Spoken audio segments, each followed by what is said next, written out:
So as people start returning to their office and we start to seek out the new normal, one of the things that's going to happen is that meetings are going to change. And we experienced a big change from meetings being mostly in person to meetings being mostly on Zoom.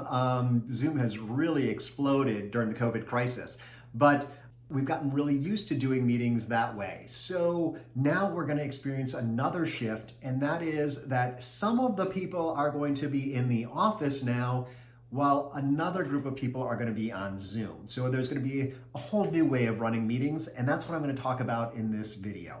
I'm Brighton West, and I work with coaches, a lot of executive coaches whose clients are heading back to the office. So this is something that's come up a lot, is what are some of those things that are going to change as people re-enter the workspace, but not all at the same time. So in this video, I'm going to go over the best practices for conducting a half Zoom, half in real life meeting. Now, before I get started, I want to mention that I did another video that's more about the room setup for these half and half meetings, and you can check out a video up here about the physical setup, or I'll reference that at the end of this video. And also, if you are a coach, I'd love it if you subscribed and click the little bell icon down below to get future videos from my channel. But let's dig into those best practices. So the first one is to appoint a Zoom goddess or a Zoom Czar, someone who's going to be in charge of taking care of the people on Zoom and making sure that their participation is included in the participation in the room. So this is looking for people who are maybe raising their hand and making sure that whoever's running the meeting is calling on the people who are there virtually, maybe managing any questions, if the questions need to be repeated into the room, any kind of chat, muting people and unmuting them and making sure any kind of distractions are taken care of so they're not distracting the entire meeting. Also watching for those Zoom bombers. If someone is interrupting the meeting, making sure that they are quickly taken off the call. So this is something that can probably be done as a little, just like an additional duty, but it is something that you definitely need to assign someone to do so that someone is there for the Zoom attendees, because they tend to get drowned out by all the people that are meeting physically in the same space. Point 2 is to set the ground rules at the beginning of the meeting.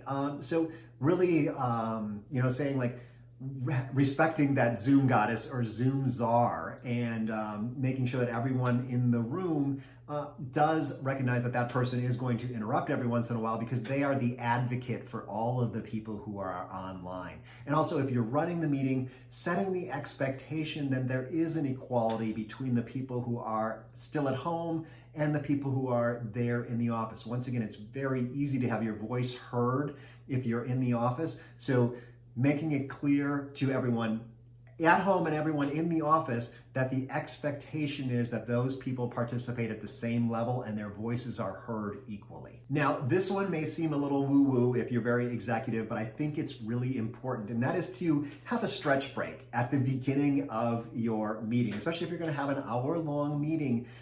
For people who are in the room, they got to walk there, they got up, they got moving, they're sort of having that little conversations before the meeting. And part of that whole process is physiologically that prepares us for the meeting, gets our blood moving and gets us ready to present ideas and to be part of the meeting. But people at home likely have been just sitting in their chair all day long, going from one meeting to the next virtually instead of going from one meeting to the next physically.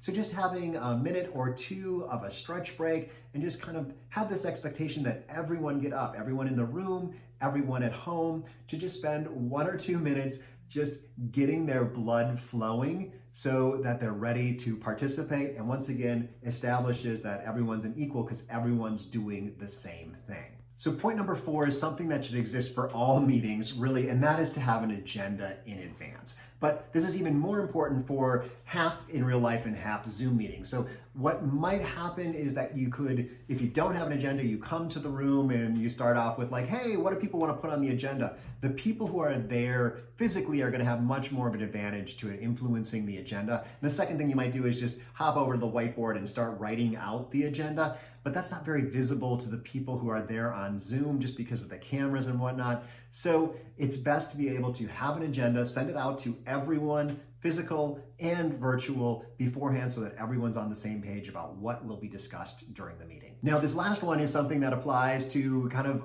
pure Zoom meetings too, and this is to have a standard background. So this is about human psychology. And one of the things that's going on, how we get zoomed out, is to have everyone have a different background when they're on Zoom. So you're seeing my living room, maybe you're seeing Joe's bedroom, Bob is in his kitchen, Jane is somewhere else in her house, but there are all these different things. And when you're having a meeting, you're all in the same room, so you're all physically, your brains are able to comprehend that space. You've got all these different pieces online, and your brain is just struggling to comprehend and put all these people in the same room. So one of the options would be to take a picture of your conference room and just have everyone use that as their virtual background. So it starts to feel like people are in the same room, and plus our minds are not just sitting there having an extra level of processing to be able to,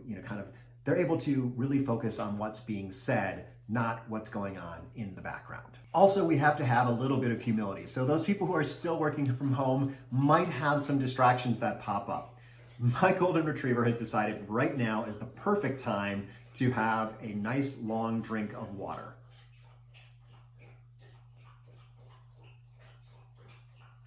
Equally important to those best practices is how you set up the room. So I've created a video, you can click on it here. It talks about the different options for setting up a meeting when it's half in real life and half on Zoom. I'll see you in that next video.